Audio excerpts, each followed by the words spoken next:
Түсіме кірдің, бүгін тағы да тыныштық бершау. Өтінем жаныма, қоштасық па, мазалама. Жүрегімді жаралама. Қалмаған өзің, менің қасымда тек өзің едің. Менің барымда ұмыттың бәрін, оралмашы. Тыныштық бершау жаныма. 4,5 жылға сотталған атушылы блогер Мұрат Әбділді темір тордағы өмірі туралы айтып берді. Блогер түрмеде дәнекерлеуші болып жұмыс істеп жүргенін айтты. Ал бос уақытында Мұқағали Мақатаевтың кітаптарын оқиды екен. Жазасын өтеуші өнердегі достарына ренжулі. Өмірде маған жақын жалғыз адам анам. Ол кісіні қатты сағынып жүрмін. Темір торда отырып түсінгенім, мен анама ғана керек екенмін. Өнерде сыйлап жүрген бауырларым ренжімесін, бірақ біреуі іздеп келген жоқ. Әрине мен ешкімді жамандамаймын, деді блогер.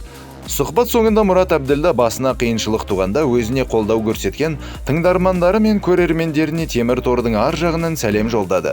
Мен шығармашылықтың адамымын, өнерді ұнатпаймын. Мен өлген жоқпын, тірімін. Алла қаласа араларыңызға қайта оралатын боламын.